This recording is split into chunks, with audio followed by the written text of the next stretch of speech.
Welcome, Marie in Zone 6. Here's a note to self. Cut the heads off of the peonies when they start to decline so that they don't make such a mess. Oh boy. Sally Holmes is really starting to bloom. Starting to get blooms up at the top. So exciting. Even the bird sounds excited. Here's a look from a distance. The limelight by the bay window is looking good. And the one over by the front door seems pretty good. The Nepeta, Walker's Aloe, is starting to decline. But I'll trim it back and it should flush out again. Oh, little buzzer. The Bordeaux Super Petunias are looking good. They seem to have transitioned pretty well since I moved them from the back. The Bishop's Weed, aggressive, yet beautiful, is probably at the peak of its bloom. Some of it is starting to decline. Moving on down. Incredible, looking good. I cut back the bearded iris. There's only one left. Here is a long view from this standpoint. All right, the pink chiffon rose of Sharon, looking good. I trimmed that back about maybe a fourth since it grows on new wood. Japanese viburnum did not bloom this year like it normally does, but oh well, we had kind of like some weird weather. Headed into the south garden. Oh, duck. Hopefully I can get back up. Next to my neighbor's classic car. Over in the south garden, Sally Holmes, looking fantastic. It's my favorite rose for a good reason. It's in the Rose Hall of Fame for a good reason. Oh, one of my branches is broken, one of my stems. Interesting. And here is the third one. I had 4 over here, but I moved the 4th one, which was back there. I moved that to the backyard and put another lime light back there. All right, I just pulled some of those vines off. So there's another note. Those climbing, strangling vines, checking the south garden regularly to see if they have made their way over to my lime lights. I have a volunteer hollyhock. I'm thinking it's going to be that dark purple or blackish watchman I had years ago. It probably seeded over here. Ooh, the beauty is real. The beauty is real.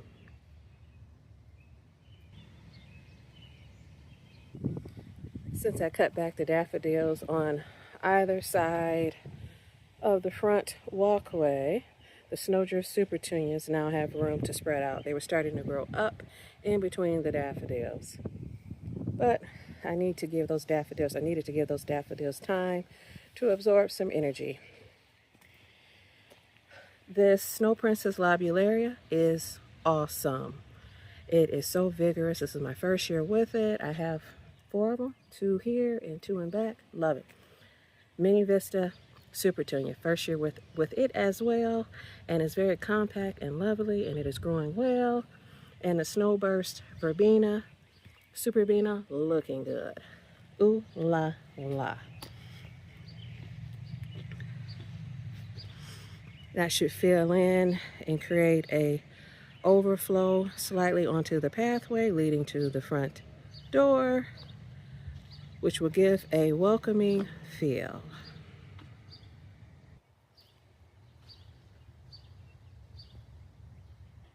Ooh, pretty sky. All right, on the north side of the house, near the front porch, I moved this peach drift rose, which is beautiful. It's gorgeous, but I just don't feel it goes with my other colors in the backyard or in the front. But I love it here. Next to this, what is this? Is it a juniper? I think it's a juniper. It's gotten huge.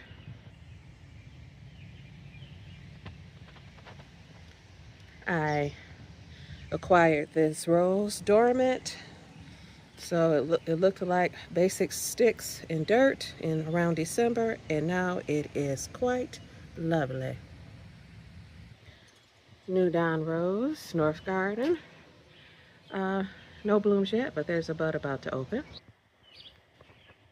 Other New Dawn Rose.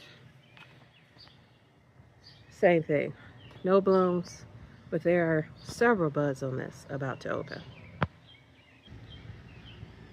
All right, entering the West Garden. I've made some changes. All right, so I have Plectranthus down there, which should not be appealing to the bloom bandits that like to eat my blooms and my annuals. I think that's an unappealing plant, so that Plectranthus should do well in there, overflow. I took the impatient out because I think something was nibbling. I took out the crazy Petunia. I think the habit was too upright for over here on the crazy Petunia because the snow, what is this? I can't think of it. The lobelia has kind of like a flowy habit. This Petunia here, blue vein, what is it? Sweet Sunshine, I think. It seems to have a flowy habit. So I put this Bordeaux Super Petunia in, which is flowy too. So they should stay kind of low and flow. You know? Poetry. The Little Quickfire has some gorgeous buds. I remember when I put the two in over here, I was so tired of plants or hydrangeas that flop. I've had Little Quickfires, and for years I knew the program, and they are not floppers. I had one in my yard. I gave one to my mom, to my mother-in-law, so I just knew. So I put these Little Quickfires over here, this one here, and one down yonder. And they do not disappoint. The Snowdrift Super Petunia is filling in nicely, along with that Swedish Ivy, Plectranthus. And what is going on here? My Clematis or Clematis Ville de Leon, I have never seen the buds or flowers this small, ever. Shocking. But at least it's alive, at least it survived the winter, and at least it's blooming. Unreal how tiny they are. Repetition, important in a garden. Once again, the blue vein Petunia, lobularia, and I put a Bordeaux in this container. The New Dawn, looks like those blooms should be opening soon. And here is the other Little Quickfire. And the buds on this is a little slower because it doesn't get as much sunlight back here. And there's that Sublime I put in. Sublime Smooth Arborescens Hydrangea. Those tend to be pretty upright too. They're not, they don't tend to be floppers.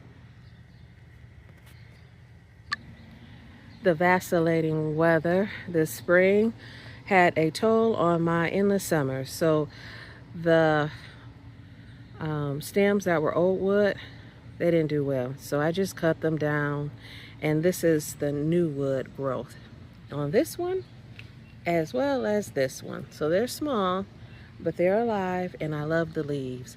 And honestly, even if they didn't bloom, I love the leaves so much, I don't mind.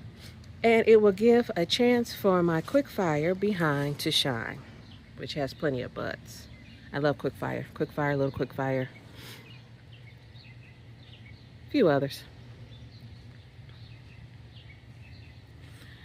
The allium bulbs I planted are starting to bloom. There are some back yonder.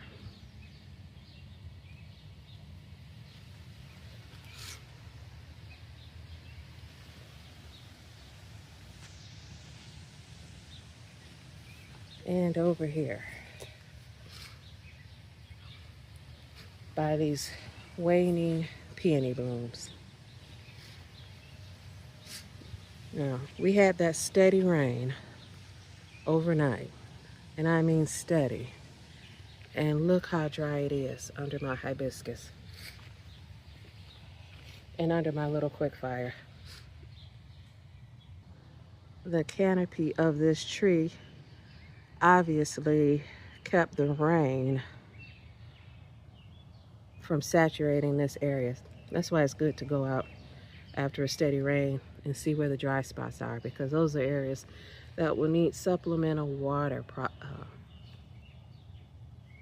Even when it rains, they may need supplemental water. Oh boy. August moon hosta tolerates full sun, one of my favorite hostas. The new dawn I trained over to buy that mirror I put up years ago has its first bloom. I saw it today. Oh, so exciting. It's not completely open, but still exciting. That pink goes well with the April night salvias purple. The white iceberg, Sally Holmes behind it, is growing. That's the one I moved from the south garden. Right there. That's the Sally Holmes I moved from the south garden. So it's small, has to adjust. And with the purple calibrachoa, the light baby pink of what I believe to be Sarah Bernhardt, the bluish purple of the Nepeta, and once again, for repetition, the purple of the April night. I like that. Pink, purple, dark purple, white. My favorite color combinations. With a pop of chartreuse, of course, from the August moon hostas. And a pop of brightness with the white variegated hosta. I took the hanging basket down that was back here. I wanted to use it on the deck rail, and it worked out because that firelight needs room. It was blocking part of the firelight, and it's going to get buds. I don't want it to not set buds because the hanging basket shades it. The Gatsby pink oak leaf should be blooming soon, white and then pink. So exciting. The Annabelle I planted over here that I acquired around December is doing well, as well as the one I planted over here for repetition. Right there. They've got lots of buds. And back it on up for repetition, I planted one right there as well. 1, 2, 3. And then the quick fires back here, they never fail me, are budded up. The firelight in the middle will take some time, and there's the other quick fire. More August moon hosta.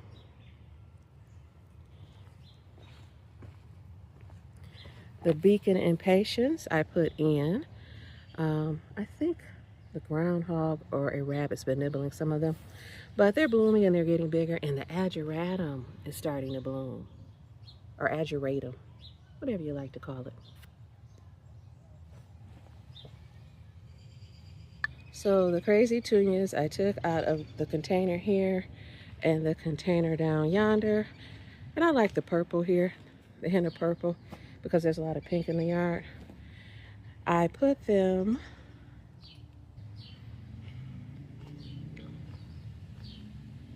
over yonder. Past this peony I grew from bare root. And this peony I moved months ago that bloomed very well. They say peonies don't like to be moved. I don't know what they're talking about.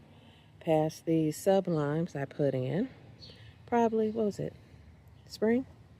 I got them in around December. Past this, what is that? Double pink knockout. That was put in. I got that probably around December dormant, and I put that in this area probably mid-spring, early spring. So those crazy Petunias, I consolidated over here. So I already had 3, and I took the 2 out from over by the drive and consolidated them over here by that mirror I painted not that long ago, and on the table I built years ago. Over by the faux shed I built years ago. Some sunflowers self-seeded obviously last year and started to grow, so I said I'll let them grow. And sure enough, last year they were eaten, and this year something has eaten one of them. So I don't know, maybe they'll be decoys and keep the animal from eating some of my other stuff. I don't know. I'll keep hope alive. But the bobo over here has buds, and the limelight's a little later bloomer, the calibrachoa, and the big white and green leaf begonias, which get huge and are one of my favorites that I can rely on because they're dependable, are doing well. This is my first time with the calibrachoa. It's mini famous neo light blue, I think, light purple. And I'm not good with calibrachoa. I love it. It does not love me. But that does not dampen my desire to try. But I have as a backup those begonias, which do well for me every year. B-I-G, big. White and green leaf begonias. They'll get huge. So across from that table, the crocus roses, David Austin. There are 2 here. I planted years ago. I was looking at clearance plants, and this man who's friendly, and I'm friendly, so we were friendly. He said, oh, you have to get some roses. You have to get some roses. And so he influenced me, and I got these crocus roses, and wherever you are, thank you so much. I absolutely love these David Austin crocus roses. This is the tallest they've ever been. Beautiful. And they have a nice scent. You may not, I may not smell it all the time, but when it's kind of warm out, they're pretty easy to get the scent. Lovely. And that wave petunia my mom gave me, it's now blooming. It was so sad and pitiful. And I fed it, and voila, looking good back there, adding a pop of color. That sweet mademoiselle back there, I planted. I'll see how it does.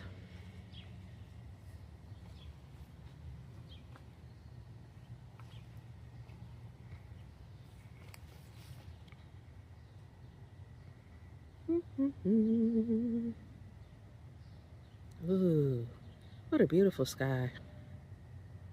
On the deck, autumn joy sedum, wave petunia. I think it's classic purple. Wave petunia, wave petunia. My cute little doggy that I don't have to walk or feed. So cute. More autumn joy sedum, arborvitae. My favorite evergreen, arborvitae. I put lamium in here because I had calibrachoa, and one reason I changed it out for the lamium is because it's just too many flowers, I think, across. I needed a rest for my eyes, so I put the lamium in with that foliage. Provides a rest for my eye between those 2 petunias instead of the calibrachoa. Speaking of rest for my eye, a big drinking gourd.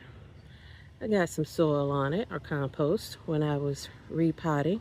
This wave petunia was back in a hanging basket toward the back, and I was afraid that it might stop buds from forming on part of that firelight. And I also wanted to move it over here because it's a full plant. I don't have to wait so long for it to get larger, and so the size of it is pretty nice compared to, it's pretty weighty compared to the purple Easy Wave. pretty. This is Wave Petunia Easy Wave Plum Vein. I had this last year, so I know how it goes. And there is the Sun Patient Orchid Blush. I took out that turquoise ceramic container, and because I thought an animal was nibbling it, and I put it up here, elevated it in this container with the Plectranthus that it had accompanying it. So hopefully it should do well, overflow, and cover that cocoa liner, because I'm not the biggest fan of cocoa liner. I just potted this up today. This is the Neoclassic, Mini Famous Neo light purple or light blue Calibrachoa with a tiara blue in the middle, which I'm not great with Calibrachoa, but I have done well with the tiara blue in a container last year, so I'm comfortable with that. And at the least, it will fill in and overflow and cover the Calibrachoa if they do not do so well. So I just potted that up and watered it, so it's a little sad looking, but it'll perk up. Thanks for your interest in my garden, and toodles.